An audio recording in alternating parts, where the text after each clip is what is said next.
ଜଗତ ତେର ଅନୁସାରେ କେବେ ତ କିଛି ଭୁଲ ହେଇନଥିଲା। ସେବା କେବେ କାହା ପ୍ରତି କିଛି ବି ଅନ୍ୟାୟ କରିନଥିଲା। ତାହେଲେ କୋଉ ଭୁଲ ପାଇଁ ମୁଁ ଏତେ ଶାସ୍ତି ପାଉଛି? ଆଉ ଶାସ୍ତି ପାଇବନି ଭାଉଜ।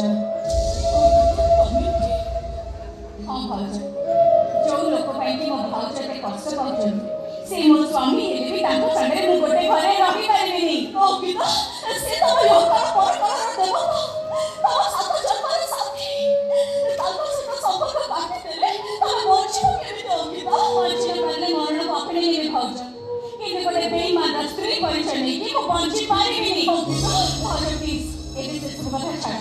ମୁଁ ଆସିଗଲିଣି ମାନେ ତମ ଦେହରେ ବେଡ଼ି ଖୋଲିଦେବି, ଆଉ ଦେଖିବି ମୋର କିଏ କ'ଣ କରୁଛି। ନାଇଁ ଅଙ୍କିତା, ଅଙ୍କିତା ମୋ କଥା ଟିକେ ଶୁଣ।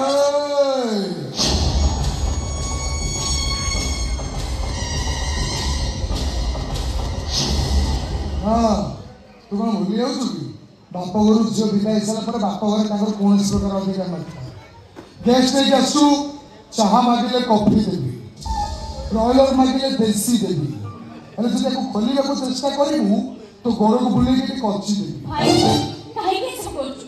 ମୁଁ ବୁଝିପାରୁନି ତୁ ଭାଉଜକୁ କାହିଁକି ଏତେ କଷ୍ଟ ଦଉଛୁ। ତୁ ଅଧିନରେ ବେଡ଼ି ପତ୍ର ଆଣିକି ଏଠିକି କୁଆଡ଼େ ଆଇଛୁ? ଦେଖ ଭାଇ, ମୁଁ ଭଲରେ ଭଲରେ କହୁଛି ଏସବୁ କରିବା ବନ୍ଦ କରିଦେ, ତା ନହେଲେ ମୁଁ ପ୍ରତିବାଦ କରିବି। ପ୍ରତିବାଦ କରିବୁ? ଏକା ଆଇଛୁ ନା ମହିଳା ମଣ୍ଡଳକୁ ତାକୁ ସାଙ୍ଗରେ ନେଇକି ଯାଇଛୁ? ଏକା ପ୍ରତିବାଦ କରିବୁ ମୋ ସାଙ୍ଗରେ? ହଉ ଗୋଟେ